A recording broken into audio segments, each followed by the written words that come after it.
ஆரம்ப காலத்தில் இந்த ஒரு பிஜேன்னு ஒரு புக்கு அதில் வந்து படிச்சிருக்கேன். அதில் ஒரு ஹதீஸ், அது எல்லாமே தெரிஞ்ச ஹதீஸ்னா இஸ்லாத்தில் பாடல்கள் எப்படிப்பட்ட பாடல்களுக்கு அமைந்திருக்கு அப்படின்னா இசைகள் இல்லாமல் இருக்கணும், ஆபாசமான வார்த்தைகள் இல்லாமல் நல்ல கருத்துக்கள் இருந்தால் நம்ம ஏற்றுக்கலாம்.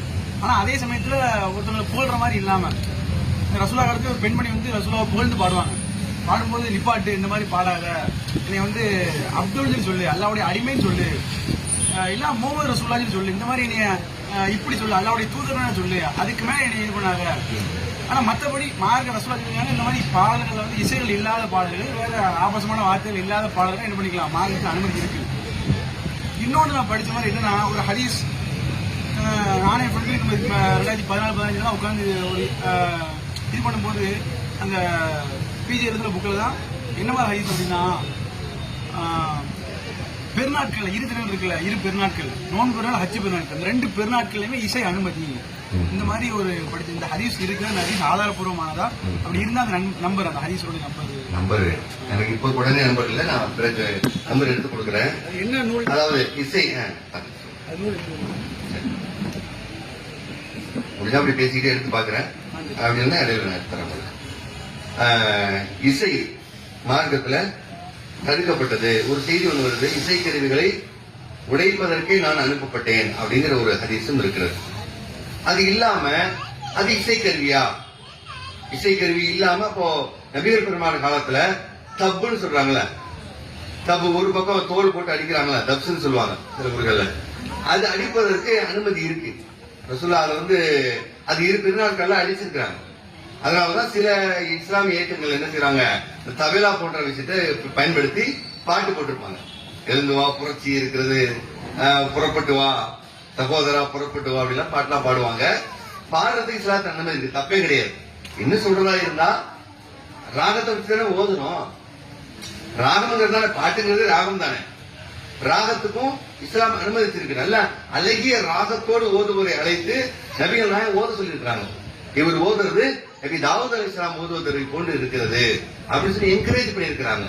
அப்போ ராகம் இஸ்லாத்து அனுமதியான அனுமதி தான். தாராளமாக ராகங்கள் சும்மாவே ஹம்மிங் பண்ணலாம்.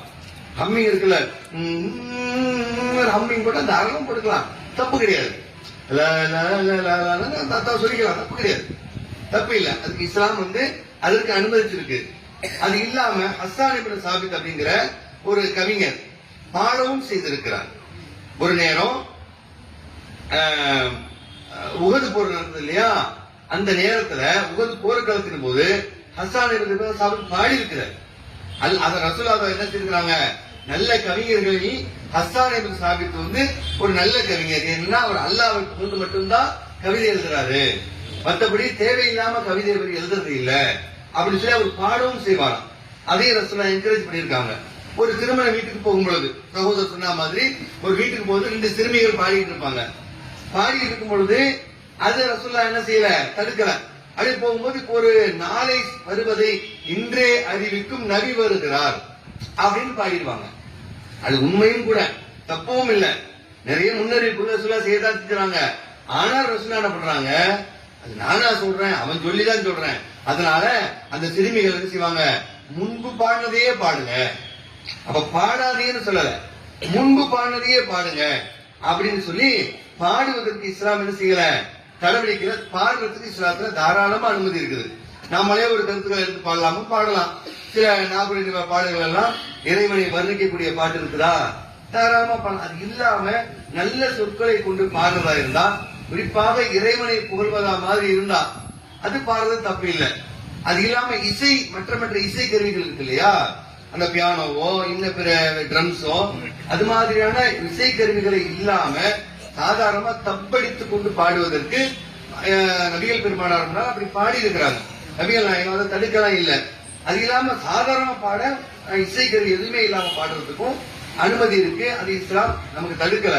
அது இல்லாம இசைக்கருவிகள் ஃப்ளூட்டா இருக்கட்டும், இன்ன பிற இசை கருவிகள்லாம் இருக்கு இல்லையா, நவீன கருவிகள் இருக்கு இல்லையா, அது அவைகளை எல்லாம் இசைப்பதற்கு நாம் இருந்த வகையில அது தடை இருக்கிறது. ரசூலுல்லாஹ் இசை கருவிகளை உடைப்பதற்கு தான் நான் அனுப்பப்பட்டேன்னு சொல்றாங்க.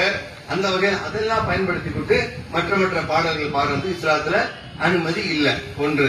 அது போல நல்ல வார்த்தையை கொண்டு நாமவே பாடுறதா இருந்தா தப்பு இல்லை. அது இல்லாம சில அல்லாஹ்வை புகழ்ந்தா பாடல்கள் பாடுறாங்க இல்லையா, அதை நீங்க பாடுறீங்க. ஒரு விசேஷ நேரத்திலயோ சந்தோஷமா இருக்கும் பாடுறீங்க, வீட்டுல பாடுறீங்க, அது பாடலாம்னா தாராளமா பாடலாம். அதற்காகவே சில நபர்கள்லாம் இருந்திருக்கிறாங்க ரசூலா காலத்துல.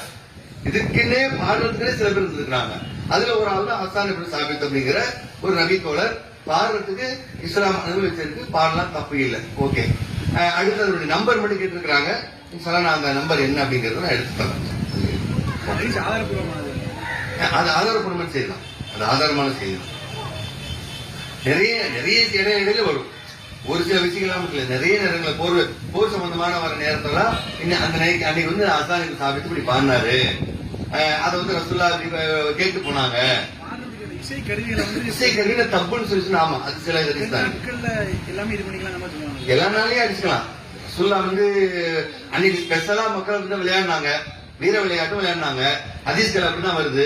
பெருநாள் தினத்தன்று எத்தியோப்பியாக்கள் மக்கள் என்ன நினைச்சாங்க, மஸ்ஜித் நபியுடைய வளாகத்துல வீர விளையாட்டு செஞ்சு கொண்டிருந்தாங்க.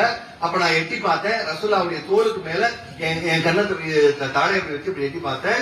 அவன் விளையாண்டு முடிச்சு நான் போயிட்டேன் அப்படின்னு ஹதீஸ் வருது. அப்ப பெருநாள்ல மட்டும்தான் விளையாடலாம், விளையாட்டா இல்ல, மற்ற நாளும் விளையாடலாம். அந்த வகையில பெருநாள் தினம் மட்டும் இல்ல, மற்ற எல்லா நாள்லயும் இஸ்லாம் அனுமதிச்சிருந்தா தாராளமா எல்லா நாள்லயும் செய்யலாம். அந்த தப்படிக்கிறது தப்பு இல்லை. தப்படிக்கிறதுலயோ தோல் கருவி கூட்டி ஒரு பக்கம், அத சில அறிஞர்கள் என்ன சொல்றாங்கன்னு கேட்டா, அந்த தப்புன்னா ஒரு பக்கம் அடைக்காம ஒரு பக்கம் மட்டும் அந்த ஒட்டி இருக்கு இல்லையா தோல் பகுதி, அது மட்டும்தான் வாசிக்கணும். மத்த அந்த தபேலா, மிருதங்கம், இது மாதிரியான மேளம், இது மாதிரியான இதெல்லாம் யூஸ் பண்ணக்கூடாது அப்படிங்கிற நிறைய அறிஞர்களுடைய கருத்துக்கள் அதுல இருக்குது. ஆனா அந்த காலத்துல உபயோகப்படுத்தின அந்த தப் அப்படிங்கிற வார்த்தையே அந்த இன்ஸ்ட்ருமெண்ட் பேர் தான் தப்பு. அதை மட்டும்தான் வாசிக்கலாம். ஒன் சைடு ஒட்டி தெரியுதுல, அந்த இன்ஸ்ட்ருமெண்ட் பேர் தெரியுதுல, ஒரு பக்கம் தாரத்தை போட்டு அடிக்கிறாங்கல்ல, அது அடிச்சுக்கலாம். அந்த ஹதீஸின்படி அதை அடிச்சுக்கலாம். ஓகேவா? அது அடிப்பதற்கு மார்க்கத்தில் அனுமதி இருக்கு.